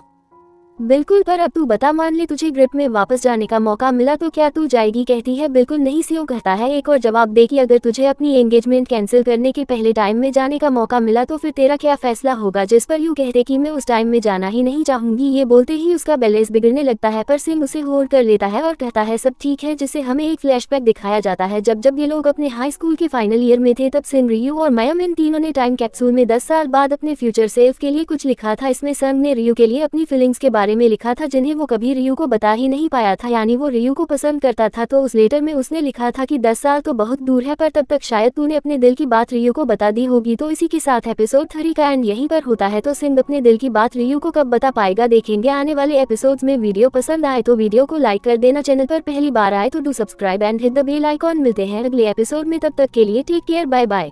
तो एपिसोड 4 की शुरुआत वहीं से होती है जहां पिछला एपिसोड खत्म हुआ था। योंग रियो से पूछता है कि मान लो अगर तुम अपने एंगेजमेंट कैंसिल करने के पहले के टाइम में जा सकी तो फिर क्या तुम्हारा फैसला वही रहेगा? जी, पर रियो कहती कि मैं उस टाइम पे जाना ही नहीं चाहूंगी। ये बोलते ही उसका बैलेंस बिगड़ जाता है। सिंह उसे होल्ड कर लेता है, लेकिन तभी रियो उसके फेस पे ही छींक देती है। इससे सेयोंग को तो बड़ा गुस्सा आता है। फिर दोनों पूल से बाहर आते हैं। सेयोंग हमेशा अपनी कार में एक्स्ट्रा कपड़े रखा करता था, वही वो री को भी पहनने के लिए देता है, पर सेयोंग के कपड़े उससे बहुत बड़े हो रहे थे, जो देख सेयोंग उसे टीज करते हुए कहता है कि तू कितनी छोटी है जोसन। रियू तो उसे मारने ही लग जाती है, पर सिंह उसे अपने पास ही नहीं आने देता। रियू से वो टाइम कैप्सूल मांगती है तो सिंह उसे पहले मारना बंद करने के लिए कहता है। फिर दोनों बैठकर टाइम कैप्सूल खोलते हैं, लेकिन उसमें सिर्फ 2 ही लेटर्स थे। का लेटर गायब था, इसीलिए पहले दोनों अपने अपने लेटर्स पढ़ने लगते हैं। यको तो अपने लेटर पढ़ के एम्बेरसमेंट पढ़ के शॉक्ड होता है, क्योंकि उस लेटर में उसने रियो को अपनी फीलिंग्स को फोल्ड कर देता है। रियो अब उसका लेटर पढ़ना चाहती थी, क्योंकि सिंह ने भी रियो का लेटर पढ़ लिया था, पर अब तो सिंह उसे अपना लेटर नहीं दिखा सकता था, इसलिए वो अपना लेटर लेकर भागने लग जाता है। रियू भी उसके पीछे पड़ जाती है, लेकिन सिंह उससे भागने में सक्सेसफुल हो जाता है। सद अपने रूम आकर उस लेटर को फिर से पढ़ने लगता है। इसे पढ़कर वो तो शॉक्ड होता है, क्योंकि उसे बिलीव ही नहीं हो रहा था कि वो 10 साल पहले सियों को पसंद करता था। उसे अपनी फीलिंग्स को बेड पर फेंक के किया था कि क्या मैं पागल था? तब मैं एक टीनेजर था शायद, इसीलिए मुझे वैसी फीलिंग आई होगी, लेकिन उसे बड़ा एम्बेरसमेंट को फोल्ड करके रख देता है। इधर यू को उस लेटर में भी अपने ड्रीम के बारे में कुछ भी हिंट नहीं मिला, क्योंकि उसने स्कूल में मैक्सिमम स्टूडेंट्स की तरह ही कुछ सोचा ही नहीं था कि उसे फ्यूचर में क्या करना है। अगले दिन सियों की मॉम ऑफिस जाने के लिए रेडी होती है, क्योंकि उनकी छुट्टी खत्म होने वाली थी और उनकी ड्यूटी किसी नए देश में पड़ती। सियों के डैड जल्दी घर आते हैं, पर घर में कुछ भी खाना नहीं मिलता, क्योंकि सियांग और उसके डैड घर पे बहुत कम ही खाना खाते थे, इसलिए सियों की मॉम घर पे खाना बनाती ही नहीं थी। सियों ऑफिस जाते हुए रियू से मिलता है, जहाँ रियू बताती है कि वो अपने ड्रीम को बुक पढ़ के ढूंढना चाहती है। देन वो उसे बहुत सारी जॉब्स के बारे में बताने लग जाती है, मुझे क्या करना चाहिए एंड क्या बनना चाहिए। यू कुछ भी बोले जा रही थी, इसलिए सिंह उसकी बात पे ध्यान नहीं देता, तो उसके पीछे पीछे ऑफिस भी आ जाती है, जहां कॉफी पीकर सियांग उसे जाने के लिए कहता है, पर यू के पास तो और कोई काम ही नहीं था, इसलिए वो बहाना बना के यहीं पे रुकने का कोशिश करती है। तभी मंग आकर बताता है कि उन्हें ग्रीक कंपनी ने कांटेक्ट किया, सीहोल में वो लोग अपना ऑफिस बनाने वाले हैं और खास उन्होंने हमें चूज किया उनके सीओल के ब्रांच ऑफिस के लिए, और हमारे साथ ही आर्किटेक्चर फर्म को भी चूज किया है। इसका भी प्रपोजल सबसे अच्छा होगा, वो लोग उन्हें ही वो प्रोजेक्ट देंगे। ग्रिप का नाम सुनकर यू का फेस उतर जाता है। अब सियोन कहता है कि ये आर्किटेक्चर फर्म जैसे टॉप क्लास के फर्म को के साथ उन्होंने हमारे स्टार्टअप को चूज क्यों किया? कहता हमारे काम को देखकर, और यूएस में मेरा एक दोस्त ग्रिप के साथ काम करता है, उसने ही हमारी कंपनी को रिकमेंड किया है, इसलिए हमें यह मौका हाथ से नहीं जाने देना चाहिए। उन्होंने पर्सनली हमें ईमेल भेजा है, जिसका हमें जल्द से जल्द रिप्लाई करना है। तो ये तीनों ईमेल पढ़ने बैठ जाते हैं। अब संग और मिंग दोनों को ही बहुत कम इंग्लिश आती थी, इसलिए बिजनेस रिप्लाई दोनों नहीं लिख सकते थे, पर यू को तो इन सब के बारे में पता था। इवन वो मेल को देखकर ही बता देती है कि ये जेनिफर ने भेजा है, और यह छोटी से छोटी बात का ध्यान रखती है। ग्रिप का एक ग्लोबल स्टैंडर्ड है, इसीलिए उसी स्टैंडर्ड का रिप्लाई तुम लोगों को दे देना होगा। ये सुनकर मियन कहता है कि मिस रियो, आप भी तो यूएस में ही काम करती थी ना, कि कंपनी का नाम मुझे याद नहीं आ रहा है। रियो बताती है कि मैं ग्रिप में ही काम करती थी। जो सुन मियन तो बड़ा ही सरप्राइज्ड होता है और रियो से ही हेल्प करने की रिक्वेस्ट करता है, पर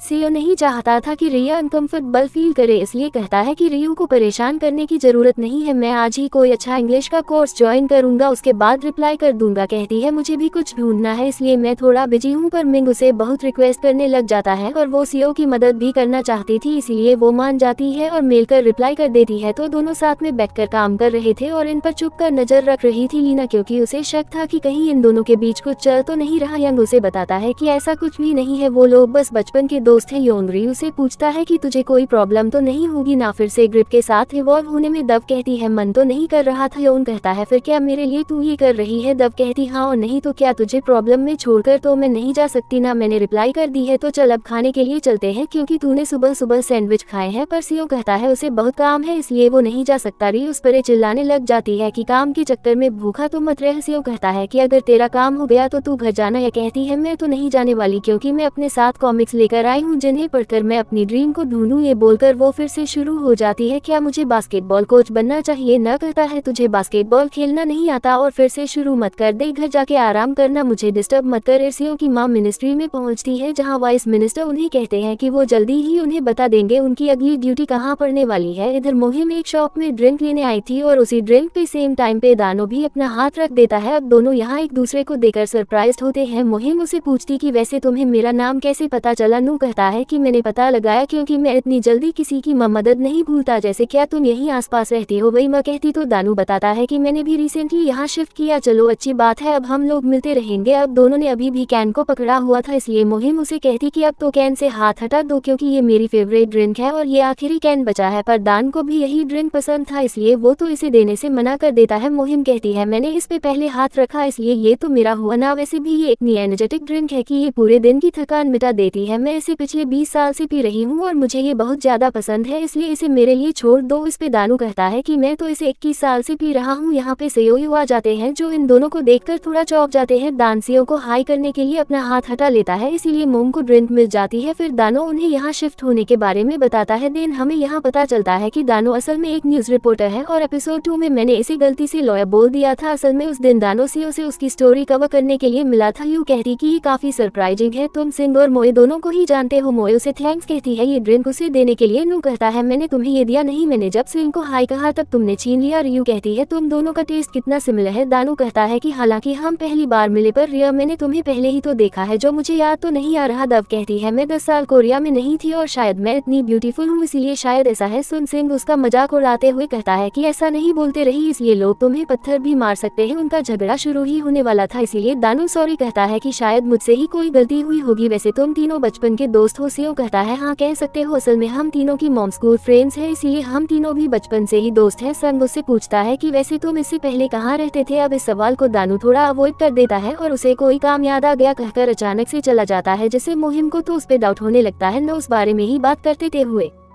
आ रहे थे। सिंग उन्हें कहता है कि वो उसकी पर्सनल चॉइस है, शायद वो हमें नहीं बताना चाहता हो। पर मोहिम कहता है कि ये काफी सस्पिशियस लग रहा है। अभी रियू मोहिम को टाइम कैप्सूल में से उसका लेटर गायब होने के बारे में बताती है। मोहिम बताती कि मैंने कुछ दिन पहले ही उसे निकाल लिया था। तो रियो उससे पूछती कि क्या तूने हम दोनों के लेटर्स पढ़े थे? मोहिम कहती हाँ। तो रियो पूछती है कि संग धोखेबाज के लेटर में क्या लिखा था? इसने मेरा लेटर तो पढ़ लिया पर इसने अपना लेटर मुझे नहीं दिया। अब मोहिम ने पढ़ लिया था इसीलिए उसे पता चल चुका था। रियो के लिए सियोम की फीलिंगलेस काफी घबरा रहा था जिसे देखकर मोहिम बहाना कर देती कि मुझे याद नहीं है उसने लेटर में क्या लिखा था। सिंह तो कॉल का बहाना करके निकलने की कोशिश करता है क्योंकि मयम ने सच नहीं बताया इसलिए वो उनके साथ ही आ जाता है। तो अगले दिन सिंह के ऑफिस में ग्रिप रिप्रेजेंटेटिव के साथ वीडियो कॉल के थ्रू प्रोजेक्ट के बारे में डिस्कस करती है और ग्रिप कंपनी से कुछ लोग पर्सनली इनके साथ मीटिंग करने के लिए कोरिया आएंगे इसलिए ये लोग मीटिंग डेट फिक्स करते हैं। ये सुन सभी लोग बड़ा खुश होते हैं, मयंग स्पेशली थोड़ा ज्यादा ही खुश होता है। तो ये दोनों तैयारी में बिजी हो जाते हैं लेकिन इनका वीडियो कॉल अभी तक डिस्कनेक्ट नहीं हुआ था। इससे रियो को उनकी बातें सुनाई दी जाती है। इसमें वो लोग कह रहे थे कि ये बस एक फॉर्मेलिटी मीटिंग है क्योंकि ये कंपनी एक स्टार्टअप है इसीलिए ये लोग एज आर्किटेक्चर फर्म के सामने कुछ भी नहीं है, कोई भी रिकमेंडेशन है इसलिए हमें मिलना तो पड़ेगा, वैसे भी जाकर तो इन्हें मना ही करना है। ये सुनकर रियो को बहुत ही बुरा लगता है, गुस्सा आता है। इधर हम देखते हैं कि दानू तो असल में मोहिम के घर के पास वाले घर में ही रहता है। मोहिम की मॉम जब एक भारी बॉक्स उठाकर अपने ऑफिस की ओर आ रही थी तभी दानू उनकी हेल्प करने आता है और वो ये भारी बॉक्स उठाकर उनके ऑफिस तक छोड़ आता है क्योंकि मोहिम की मॉम से शिफ्ट करते टाइम में उसकी मुलाकात हो गई थी। इधर मोहिम को कंफर्म हो जाता है दानू सच में एक न्यूज रिपोर्टर है। तो मोहिम सुबह सुबह पार्क की ओर से घूम कर आ रही थी तभी वो एक छोटी बच्ची को कुछ ढूंढते हुए देखती है तो उसकी मदद करने आती है। पूछने पर वो बच्ची बताती है कि वो क्रॉप सर्कल्स ढूंढ रही है जो कि असल में मूवीज में एलियन ट्रेसेस दिखाने के लिए यूज होते थे। बच्ची बताती कि मैंने कल रात आसमान में कोई चमकती हुई चीज देखी थी, जरूर वो एक यूएफओ था, मैंने देखा था वो चमकती हुई चीज यही कहीं गिरी थी। सुन मयम तो बड़ा सरप्राइज्ड होती है और उसे पूछती है कि क्या क्या तुम एलियंस में बिलीव करती हो? मैं भी करती हूँ, क्या करो। वो बहुत एक्साइटेड हो रही थी बच्ची, तो उसे प्रूफ भी देने लग जाती है एलियंस के होने का, जो सुन मुहिम कहती है कि तुम सच में जीनियस हो, इसलिए मैं भी तुम्हारी हेल्प करूंगी। और बच्ची कहती है कि मैं अकेले कर लूंगी क्योंकि मेरे डैड ने कहा है किसी भी स्ट्रेंजर से बात नहीं करने को, इसीलिए आप चली जाओ। ये बोलकर वो अकेले ढूंढने लग जाती है। मुहिम तो इस छोटी बच्ची की बात से बहुत इम्प्रेस होती है। दानो मुहिम के मॉम के ऑफिस में बॉक्स रख देता है। अभी वहाँ रियू की मॉम भी आती है तो वो उनसे भी अपना इंट्रो करता है, फिर चला जाता है। रियू की मॉम को तो दानो बहुत ही अच्छा लगता है, इसलिए वो मुहिम की मॉम से कहती है कि ये दानो एक रिपोर्टर है, स्ट्रांग है, अच्छा दिखता भी है, रियू के साथ इसकी जोड़ी अच्छी रहेगी ना। मुहिम की मॉम कहती है कोई चांस नहीं है, इसका रीजन वो बता नहीं जाती है, पर एक कॉल आ जाता है इसलिए उनके ऐसा कहने का रीजन पता नहीं चलता। पर मॉम को तो दानो रिव के लिए बहुत ज्यादा पसंद आ जाता है। इसी के साथ एपिसोड 4 के पार्ट 1 का एंड यहीं पर होता है। जल्दी ही मिलते हैं इसके अगले पार्ट में। वीडियो पसंद आए तो वीडियो को लाइक कर देना, चैनल पर पहली बार आए हो तो do subscribe and hit the bell icon. Take care and bye bye.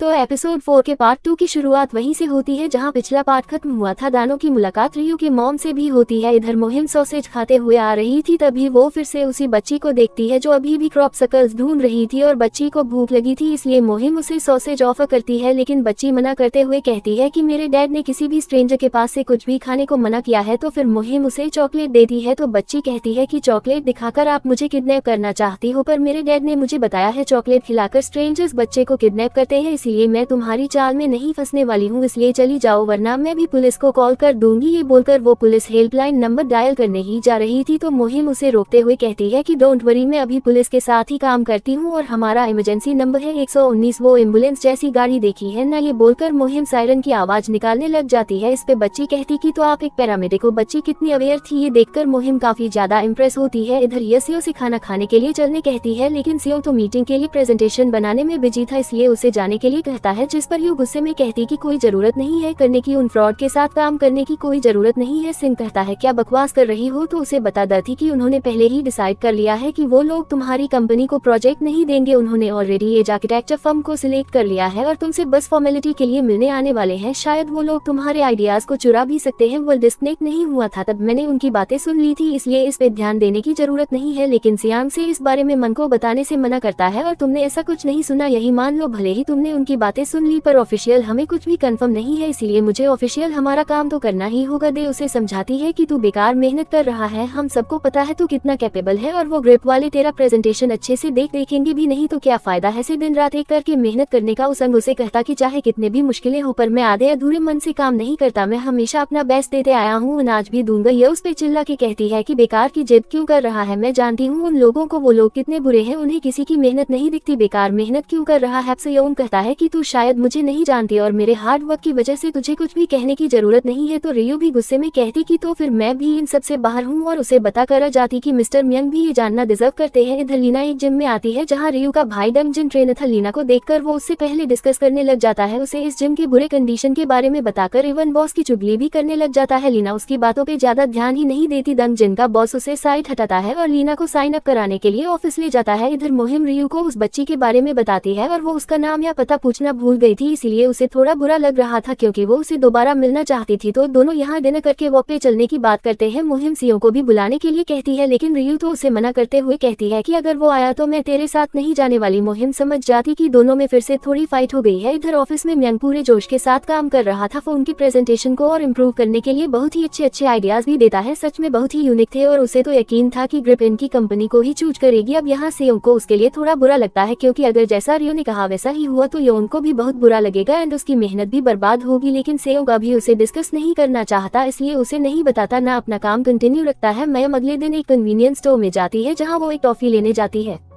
लेकिन फिर से धान और मोए एक ही साथ उस टॉफी को निकालते हैं तो दोनों इस बार एक दूसरे को चिढ़ते हुए कहते हैं कि वो रिपोर्टर तुम। फिर से दानू कहता है हमारा टेस्ट इतना कैसे मिलता है। मुहिम कहती है इस बार पक्का मैंने पहले हाथ रखा था, इसलिए ये टॉफी मुझे दे दो क्योंकि ये बहुत ही ज्यादा रेयर है एंड सिर्फ मैं ही इसे खाती हूँ। इवन ये स्टोर वाली भी सिर्फ मेरे लिए फ्लेवर की टॉफी को लाते हैं, जिसपे दानू कहता है कि तो आज से इनकी डिमांड भी बढ़ जाएगी। पर तभी एक पार्ट टाइम फ्लेवर की टॉफी का बॉक्स ले आती है, इसे दोनों ही खरीद के बाहर चले आते हैं। बाहर आकर दान उसे अपनी कार में लिफ्ट देने की बात करता है, लेकिन मुहिम मना मना कर देती है। नोटिस करती है कि ये कार तो उसी मर्द फ्लैट वाले की है, इसने ट्रैफिक क्लियर करने में हेल्प की थी तो वो इससे इम्प्रेस हुई थी। लेकिन अब वो चिढ़ जाती है क्योंकि बार बार दानो इसकी फेवरेट चीजें छीनने आ जाता है। दानो घर आके अपने सामान कीने लगता है। इसमें उसे एक कैमरा मिलता है तो कैमरे की मेमोरी कार्ड में उसे 2007 और 8 में हुए ओलंपिक सिलेक्शन मैचेस का वीडियोस एंड फोटोज मिलते हैं, जिसमें नेशनल स्विमिंग कंपटीशन की भी फोटोज थी जो सिंह ने जीता था। तो उस मैच के दौरान दानो ने सिंह के भी काफी सारे फोटोज खींचे थे। उन्हीं फोटोज में से एक में सियो और रियू की भी साथ में फोटो थी। तभी दानो ने रियू को सियो के साथ पहली बार देखा था, इसलिए उसे रियू जानी पहचानी लगी थी। जब सियो मीटिंग के लिए तैयार हो रहा था, जाते हुए वो रियू के दिए हुए पौधे पे पानी भी दे जाता है। तभी दाना उसे रियू के साथ वाली फोटो भेजता है और उसे इस कोइंसिडेंस के बारे में बताता है। तो योंग संग से रियू के बारे में पूछता है। सियो कहता है वो नहीं आ रही है, लेकिन ऑफिस से बाहर आते ही रियू को वो लोग सामने देखते हैं तो रियू उनके साथ मीटिंग वाली जगह पहुंच जाती है। सिंह उससे पूछता है कि तू तो नहीं आने वाली थी। कहती कि क्योंकि मुझे तेरी चिंता हो रही थी कि कहीं उनकी इंग्लिश तेरे सर के ऊपर से ना निकल जाए। अगर उन्होंने तुम्हें इंग्लिश में गाली दिया तब भी तू कुछ नहीं समझ पाएगा, इसलिए मैं आ गई। कम से कम उन्हें उन्हीं की भाषा में गाली तो दे सकती हूँ। सियो कहता हाँ, गाली देने में तो तू एक्सपर्ट है। तो ऐसे ही नोक-झोंक में फिर से दोनों के बीच सब कुछ ठीक हो जाता है। तभी यहाँ ग्रिप वाले आ जाते हैं। इसमें से एक क्रिस नाम का बंदा होता है जो कि ग्रिप का चीफ प्रोडक्शन डिजाइनर था। ये उसके साथ भी काम कर चुकी थी पर वो उनको देखकर बिल्कुल भी खुश नहीं लगती। एवन मीटिंग में भी वो गुमसुम रहती है। क्रिस तो रियू की कुछ ज्यादा ही तारीफ करने लगता है। वो आगे कहने लगता है कि रियू हमारी बेस्ट एम्प्लॉय थी, वो अकेले कई लोगों का काम कर देती थी। पर बतानी अचानक एक दिन क्या हुआ, कोरिया जा रही है कहकर वापस चली आई, इसलिए हम सब थोड़े डिस पे थे। पर इसे फिर से देखकर हम काफी सरप्राइज्ड हैं। तो जेनिफर थे इन सब के लीडर, इसके साथ 2 और एम्प्लॉय आए थे। क्रिस, ये दोनों और रियू चारों असल में एक ही टीम में काम करते थे, जहाँ ये तीनों रियू से अपना सारा काम करवाते थे कि झूठी दोस्त बनकर उसकी तारीफ करके और उसके भोलेपन का फायदा उठाकर ये तीनों हमेशा उससे अपना काम निकलवाते। लेकिन एक दिन रियू ने इन तीनों की बातें सुन ली थी, जहाँ ये तीनों रियू का ही मजाक उड़ा रहे थे क्योंकि वो आसानी से इनकी बातों में आ जाती थी और ये लोग अपना सारा काम उससे करवाकर खुद पार्टी करने जाते थे। रियू को यही सब बार बार याद आ रहा था, इसलिए उसे अच्छा नहीं लगता, इसलिए वो वॉशरूम का बहाना करके बाहर आती है। इधर प्रेजेंटेशन भी खत्म होता है। जेनिफर क्रिस से बात करने के लिए बाहर आती है, जहाँ जेनिफर को तो इनका प्रपोजल बहुत ही अच्छा लगता है। वो एक आर्किटेक्चर फर्म से भी अच्छा होता है ना। क्रिस कहता है कि ये लोग अभी नए हैं, इनका कोई भरोसा नहीं है, इसीलिए जैसा हमने डिसाइड किया था इस आर्किटेक्चर फर्म को ये प्रोजेक्ट देना चाहिए। तो जेनिफर मीटिंग रूम के अंदर आ जाती है। अब रिया ने इन दोनों की ये बातें भी सुन ली थी। तब क्रिस फिर से रियू को परेशान करने लगता है और यहाँ क्रिस की बातों से हमें पता चलता है कि 3 साल पहले रियू के साथ कुछ तो हुआ था, जिस बारे में सुनते ही रियू को तो गुस्सा आ रहा था। पर ये क्रिस तो उसे मैनिपुलेट करने ही लगा था। ये मैंने उसे कहता कि तुम तो मेरी जिनी थी, एक स्मार्ट पंक्चुअल एआई से तुम कम नहीं थी, तुम हमें छोड़कर चली आई थी, इसीलिए मुझे बहुत बुरा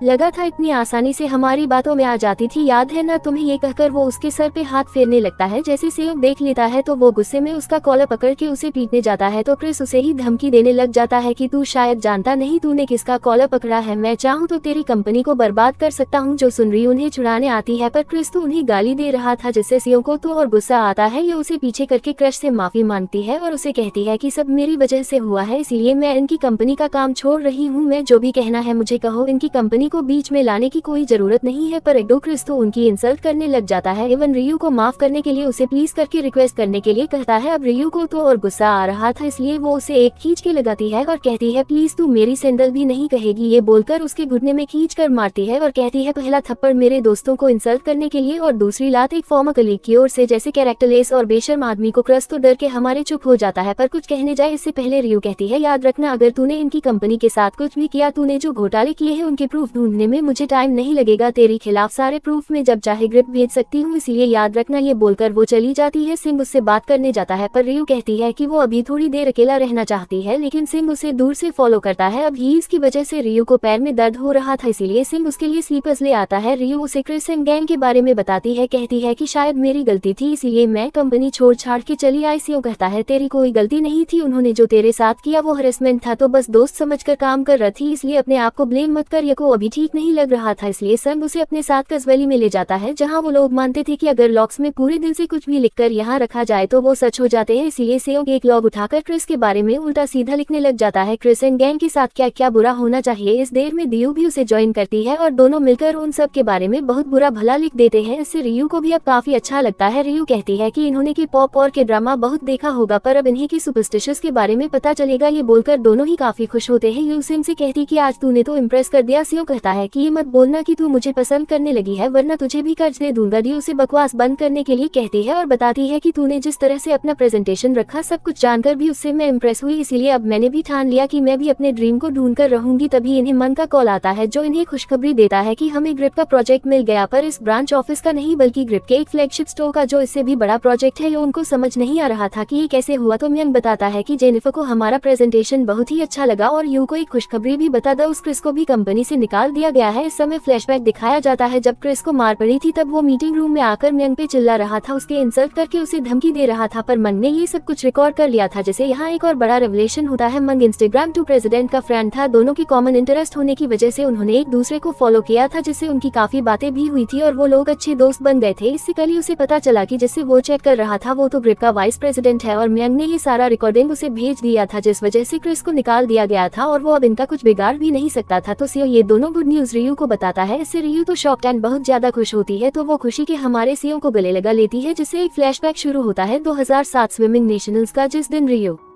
अकेले सीओ को चेयर करने आई थी जबकि उसका उस दिन एग्जाम था। सीओ रियू को इस बारे में पूछने आता है। रिया कहती है ये कोई बड़ी बात नहीं है, तेरा मैच जरूरी था। तो सिंह उसे एज अ थैंक यू एक फोन गिफ्ट करने की बात करता है पर रियू मना कर देती है, तो सीओ उसे अपना मेडल ही पहना देता है और इसी टाइम पे दानो ने इनकी फोटो खींची थी तो दोनों बहुत ही हैप्पी होकर घर की ओर आने लगते हैं। तो यहाँ सीओ का वॉइस ओवर सुनाया जाता है जो सब इसने टाइम कैप्सूल वाले लेटर में लिखा था कि उस फाइनल मैच में मेरे मॉम डैड तक मुझे चेयर करने नहीं आए थे पर यू तो अपना एग्जाम छोड़कर मुझे चेयर करने आई थी। अब मुझे रियलाइज हुआ था कि मैं री को कितना पसंद करता हूँ। बचपन से लेकर अब तक कोई भी ऐसा मोमेंट नहीं था जब मैंने उसे पसंद नहीं किया हो, पर मेरी कभी हिम्मत नहीं हुई उसे अपनी फीलिंगलेस हमारी दोस्ती ना खराब हो जाए, इसलिए अभी नहीं जब हम दोनों अपने 20 में होंगे तब मैं उसे अपनी फीलिंगलेस में आए। रियू तो यूएस चली आई थी अपने आगे की पढ़ाई के लिए, तो सिंह एक बार रियू से मिलने यूएस आया था। दिन से लेकर रात तक रियू बस उससे बहुत सारी बातें करती है, रिया से बताती कि यहाँ वो कितनी अकेली है, उसका कोई यहाँ दोस्त नहीं है। सिंह उसे उसके मॉम के भेजे हुए सारी चीजें देता है, आखिर में वो उसके सारे फेवरेट कॉमिक्स देता है जिन्हें देखकर रियू तो बहुत ही ज्यादा खुश हो जाती है। इमोशनल होकर कहती है कि तू सबसे बेस्ट है यार, ये बोलकर उसे गले लगा लेती है और थोड़ा रोने लगती है क्योंकि वो उसे बहुत ज्यादा मिस कर रही थी। पर तभी वो सीओ के करीब आने लगती है, इससे सीओ की तो हार्ट बीट फास्ट हो जाती है लेकिन वो उसके कंधे पे सो जाती है। इसके साथ ही प्रेजेंट का सीन दिखाया जाता है। हाँ, फिर से एक बार सीओ की हार्ट बीट फास्ट होने लगी थी। इसी के साथ एपिसोड 4 का एंड यहीं पर होता है। तो सीओ को लगभग रियलाइज हो ही चुका है कि वो अभी भी को पसंद करता है, तो अब देखना है कि वो इसे एक्सेप्ट करने में कितना टाइम लगाता है। यू को कब बताता है इसके लिए हमें संडे तक का वेट करना पड़ेगा क्योंकि अभी ये ऑनगोइंग ड्रामा है। ये वीडियो पसंद आए तो वीडियो को लाइक कर देना, चैनल पर पहली बार आए तो do subscribe and hit the bell icon. मिलते हैं अगले एपिसोड में, तब तक के लिए take care and bye bye.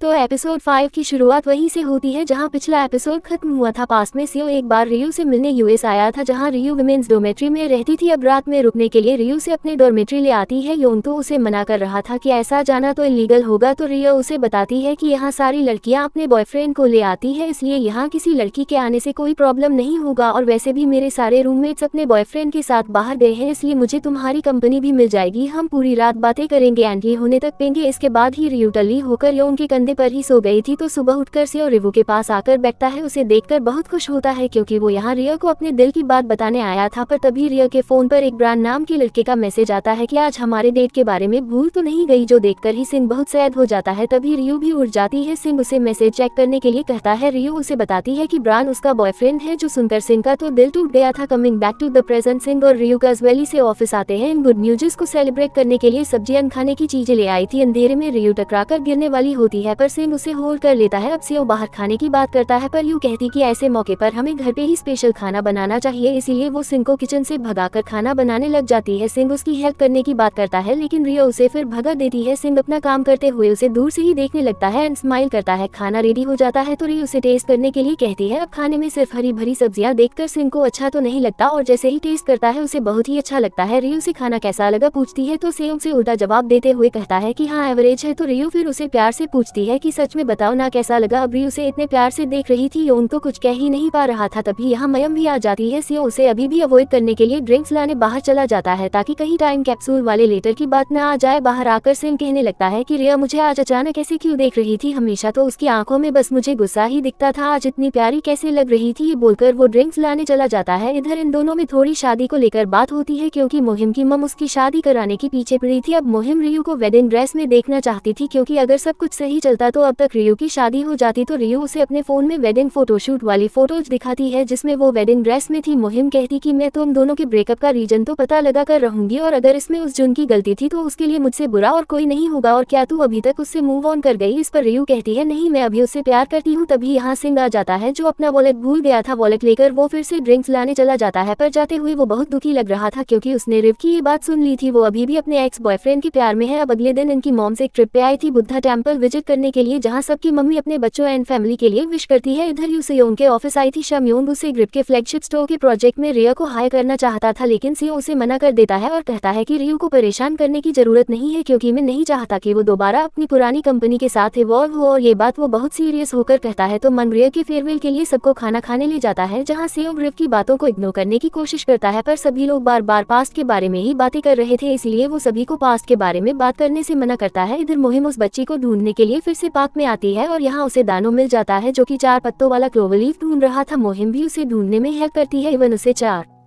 पत्तों वाला क्लोवर मिल भी जाता है तो वो पूछते हैं कि क्या किसी लड़की को देना है। दानो हाँ कहता है तो उसे वो पत्ता दे देती है जिससे दानू बहुत खुश होता है। अब रियो खाना खाने के बाद भी फिर से इनके ऑफिस आ जाती है और सेयोंग से पूछती है कि क्या तुझे सच में इस प्रोजेक्ट में मेरी हेल्प नहीं चाहिए। अगर तुझे मेरी चिंता है तो इट्स ओके, मैं तुम्हारी हेल्प करने के लिए टाइम निकाल लूंगी। पर सिंह मना करते हुए कहता है क्या तुझे अपने ड्रीम को नहीं ढूंढना बेकार में तू अपना टाइम क्यों वेस्ट कर रही है, तू जाकर अपना काम कर, मैं अपना काम कर लूंगा। यह कहती है अभी ज्यादा और मत, मैं बस तेरी हेल्प करना चाहती थी। रही बात ड्रीम की तो मैं तो उसके बारे में पूरा दिन सोच रही हूँ। सेयोंग कहता है कि सोचना बंद कर और उस पर काम करना शुरू कर। ये बोलकर उठकर जाने लगता है तो री कहती है तेरी प्रॉब्लम क्या है, मुझ पे किसी बात पे गुस्सा है क्या, कल से देख रही हूँ तू मुझे अवॉइड कर रहा है और बिना मतलब का गुस्सा कर रहा है। अंकुश कहता है उससे पहले एक लड़की आकर उसे बैक हक कर लेती है जिससे रिया के साथ सिंह भी हैरान होता है पर फिर पता चलता है कि इस लड़की का नाम है तेही जो कि सियों की एक्स गर्लफ्रेंड थी और उसने किसी और के लिए सियों को डंप कर दिया था इसलिए मियंग उस पर गुस्सा करता है। यहाँ आने के लिए उसे सुनाने लगता है और तेही बताती है कि वो यहाँ एक क्लाइंट बनकर आई है। असल में तेही एक ओंगी आर्टिस्ट है जो कि बहुत ही ज्यादा महंगे बाउल पॉट्स और किचन के बर्तन बनाती है। तो वो एक बहुत ही बड़े कंपनी के प्रोजेक्ट में काम कर रही है गी पॉट्स को बनाने के लिए जिनकी डिजाइन बनाने में उसे सीओ की हेल्प चाहिए। अब मिंग तो सीधे तरीके से मना कर देता है लेकिन तेही जैसे ही बताती कि वो उन्हें मिलियंस में पे करने के लिए तैयार है। इवन मियंग को वो एक स्पेशल बाउल गिफ्ट करेगी, कहती है इसका प्राइस 1 मिलियन वन से ज्यादा था। ये सुनते ही मियंग तो तुरंत हाँ कह देता है। इधर लीना रियो से तेही के बारे में पूछती है। रियो से बताती कि तेही सीओ की एक्स गर्लफ्रेंड है जिनका रिलेशनशिप बहुत ही पैशनेट था। इसे हमें छोटा सा फ्लैशबैक दिखाया जाता है। जब रियो एक बार यूएस से छुट्टी में घर आई थी तब उसने उनके घर के बाहर कार में सियांग और तेही को किस करते हुए देखा था। कमिंग बैक टू प्रेजेंट तेही और सियांग यहाँ आते हैं। तेही उससे पूछती कि क्या तुम्हें सच में हम दोनों का रिलेशनशिप इतना पैशनेट लगा था। ही उसे सॉरी कहती है उसके बारे में गॉसिप करने के लिए ही कहती तो तुम ही री हो उसके बारे में संग मुझे हमेशा बताया करता था इसलिए क्या तुम सियों को मना सकते हो मेरे साथ काम करने के लिए, तुम इसके बचपन की दोस्त हो, तुम्हारे कहने पर ये मना नहीं करेगा। पर सियों तब भी मना कर रहा था। ही उसे वीकेंड पे अपने स्टूडियो बुलाती है उसका काम देखने के लिए। उसके लिए मियंग तो हाँ कह देता है एंड बताता है कि वो सभी आएंगे लेकिन रियो काम का बहाना करके मना कर देती है क्योंकि वो इन दोनों के बीच कबाब में हड्डी नहीं बनना चाहती थी। सियों घर की ओर आ रहा था तभी उसे तेही का मैसेज आता है कि तुमसे दोबारा मिलकर बहुत ही अच्छा लगा। तभी वो एक बार के बाहर री के डैड को देखता है तो दोनों साथ में ड्रिंक करने बैठ जाते हैं। अगले दिन रियो अपने भाई दंग जीन को उठाने आती है क्योंकि 10 बजे बजने आए थे लेकिन वो उठा नहीं था इसीलिए वो गुस्से में उसके बेड पे चढ़कर उसे पीटने लग जाती है जिसे वोट को रियो को ही बेड पर गिरा देता है। लेकिन हम देखते हैं कि ये तो संग था तो उसे ऐसे शर्टलेस देकर रियो भी शॉक्ड होती है। पर तभी इन दोनों को साथ में दंग जीन देख लेता है तो वो चिल्लाकर अपने डैड को बताने जाते हैं कि डैड देखो ये दोनों क्या कर रहे हैं। तो सियो उसे हड़बड़ी में समझाने जा ही रहा था कि कबर्ड से टकराकर उसके पैर में बहुत ही जोर की लगती है। हॉस्पिटल ले जाते हैं तो सिया के डैड बताते हैं बेड टूटा नहीं है लेकिन अभी चलने में परेशानी होगी 7 तक इसलिए उसे आराम करना होगा। अब सियो को बहुत दर्द हो रहा था इसलिए री उसे चिढ़ाने लग जाती है। इससे फिर से दोनों की बहस शुरू हो जाती है तो सियो के डैड उन दोनों को छोड़कर अगले पेशेंट को देखने चले जाते हैं। कुछ देर बाद से इनको डिस्चार्ज मिलता है तो डैड उससे पूछते हैं कि ये सब कैसे हुआ, जिसे हमें पता चलता है कि कल रात रियो के डैड के साथ ड्रिंक करने के बाद दोनों फुल टली हो गए थे और क्योंकि रियो की मॉम तो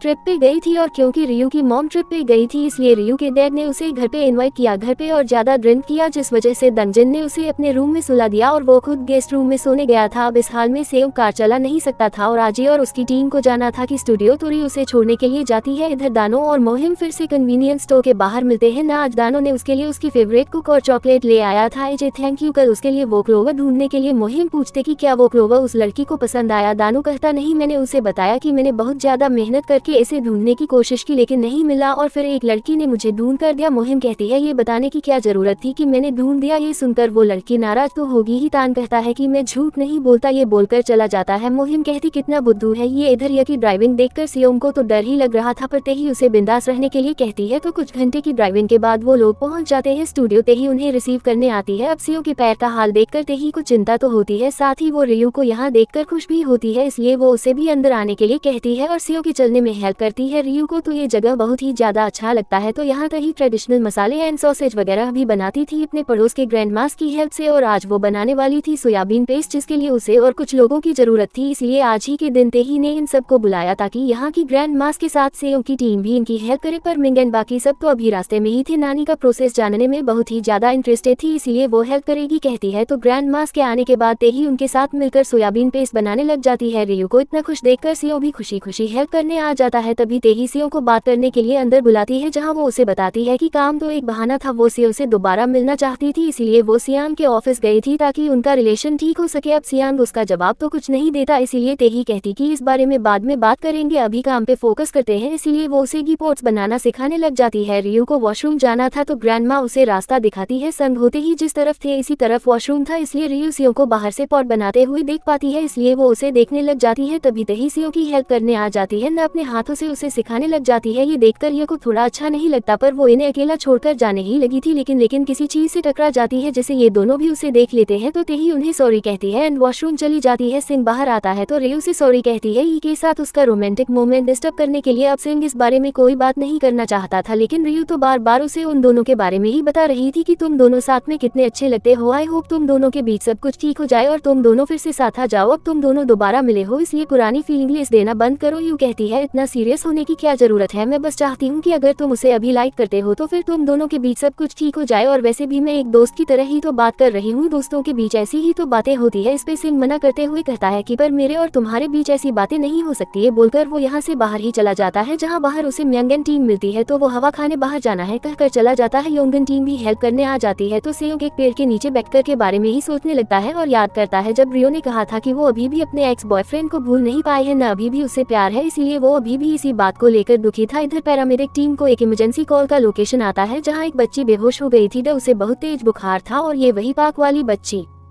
थी जिसने बेहोश होने से पहले 119 पे कॉल कर दिया था। तो मुहिम उसे बात करने की कोशिश करती है। वो बच्ची उसे अपना नाम यूं बताती है, लेकिन वो नाम बताने से पहले ही बेहोश हो गई थी, इसलिए मुहिम उसे जल्दी से हॉस्पिटल ले आती है। इधर ये एक बहुत भारी जार हटाने में हेल्प कर रही थी। पत्थर से टकराने की वजह से ट्रॉली से वो जार गिरकर टूट जाता है, पूरा सोयाबीन पेस्ट जमीन पे गिर जाता है। सिंह उसे देख भाग कर आता है और उसे डांटने लग जाता है कि अगर तुम्हें चोट लग जाती तो कोई भी काम ध्यान से नहीं कर सकती क्या, जब खुद का ध्यान नहीं रख पाती तो ऐसे काम करने की क्या जरूरत है। कहती है कि ये पेस्ट कितने मेहनत से बना था, ये वेस्ट हो गया। उसे उठाने में हेल्प करने जाती है, लेकिन सियांग उसे मना करते हुए कहता है कि और कोई परेशानी खड़ी करने की जरूरत नहीं है। तो तेही सियो को चुप कर आती है और रियू को अपने कपड़े पहनने के लिए देती है, पर सियो को तो असल में रियू की फिक्र थी, इसीलिए उसने ये सब कहा। लेकिन रियू को तो सियो पे गुस्सा आ रहा था, कई के सामने उस पर चिल्लाने के लिए। इधर दानो को हाउसवाइफ बताती है कि उनकी बेटी घर से गायब है। दानो भागकर घर आता है तो हाउसवाइफ बताती है पड़ोसियों ने पैरामेडिक को देखा था, वही यू को हॉस्पिटल ले गए हैं। धनो भागकर हॉस्पिटल पहुंचता है। मुहिम को यू के हाथ से वही 4 पत्तों वाला क्लोवर मिलता है। तभी दानो भी यू का नाम चलाते हुए आ जाता है, जिससे वो समझ जाती है कि यू दानो की बेटी है। तो मुहिम दानो को बहुत ज्यादा डांटते हैं ऐसे बीमार बच्ची को घर में अकेला छोड़कर जाने के लिए, कि होश में आने के बाद उसे जनरल वार्ड में शिफ्ट करा जा रहा था। तो वो मुहिम से कहती कि मेरे डैड को मत डांटो, मेरे डैड को डांटने वाले मुझे बिल्कुल पसंद नहीं है, चलिए मैं अब आपसे बात नहीं करूंगी और आप भी मुझे दोबारा मत मिलना। उसे यहाँ से ले जाया जाता है। रे ड्रेस चेंज करके आ जाती है, अंतेही से सॉरी के कहती है इतनी मेहनत से बनाया हुआ पेस्ट वेस्ट करने के लिए, अभी बारिश होने को आई थी इसलिए डी उन सबके लिए स्पेशल खाना बनाएगी कहती है। तो रियो खाना बना लेती है जो सभी को बहुत ही अच्छा लगता है, पर अभी तक सिंह नहीं आया था कि पूछने पर मिंग बताता है कि वो हवा खाने गया था, पता नहीं कहाँ घूम रहा है, फोन भी स्विच ऑफ किया हुआ है, कोई नहीं, भूख लगेगी तो आ जाएगा। तो खाना खाने के बाद रियो बर्तन धो रही थी, यही हेल्प करने आती है, पर रियो उसे थैंक यू कहते बताते कि मैं रॉक पेपर सीजर में हार गई, इसलिए बर्तन धोना तो मेरा ही काम है, और वैसे भी आज मैंने तुम्हारा बहुत नुकसान कर दिया, इसलिए मुझे उसका भुगतान करना चाहिए। ही कहती मेरे एक ही पोर्ट का मिलियंस में प्राइस है। तो रीव कहती है कि मुझे अपना अकाउंट नंबर दे दीजिएगा, मैं आपको पैसे दे दूंगी। पर देई कहती है कोई नहीं, तुमने आज हमें इतना अच्छा खाना खिलाया, मुझे इसकी रेसिपी चाहिए जिसके बदले सब कुछ क्लियर हो जाएगा, तो ये उसे जरूर सिखाएगी। कहती है दानू यू से सॉरी कहता है उसे अकेला छोड़ जाने के लिए। यू कहती है इसकी जरूरत नहीं है, डायट ने तो मुझे पहले ही सिखाया था ना कि बुरे लोग मिले तो 112 पे कॉल करना और बीमार हो तो 119 पे, इसीलिए डोंट वरी मैं ठीक हूँ एंड आई एम सॉरी मैंने आपका लाया हुआ क्लोवर पसंद नहीं किया। होते ही रियो को अपने सारे घी पॉट्स दिखाती है, वो सबके बारे में बताती है कि उसने किस तरह ही काम शुरू किया और उसे ये पॉट्स बनाना इतना ज्यादा पसंद क्यों है, क्योंकि यही उसका ड्रीम था, इसीलिए इन्हें बनाने में उसे बहुत खुशी मिलती है। यू का खाना उसे इतना अच्छा लगा था कि वो तारीफ करते नहीं थक रही थी। इससे रियो को भी कुछ रियलाइज टाइम बाद ही सेयोंग से बात करने आती है, जहाँ उसे कहती कि क्या तुम्हें याद है जब रियो ने कहा था कि हम दोनों बहुत ज्यादा पैशनेटली प्यार में थे, पर असल में तो पैशनेट सिर्फ मैं थी, तुमने तो कभी भी मुझसे पैशनेटली प्यार ही नहीं किया था, सिर्फ मैंने प्यार किया था इसीलिए मैंने तुम्हें छोड़ा था। सेयोंग बहाने दे रहा था पर तेही को सच्चाई पता थी। देन उसे बताती कि वो दरअसल में पहले से ही टूटा हुआ था, पर तुमने रियो पे बहुत ज्यादा चिल्ला दिया, उसे एम्बेरसमेंट से जेलस थी, जो सुन सेयोंग सरप्राइज्ड होता है। इधर रियो को नींद नहीं आ रही थी इसलिए वो बाहर आती है, तभी वो अपने कपड़ों को धुलकर टंगा हुआ देखती है, इससे वो समझ जाती है कि ये सेयोंग नहीं किया है। फ्लैशबैक में हम देखते हैं कि जब वो कपड़े चेंज करके बाहर गई थी तब सेयोंग ने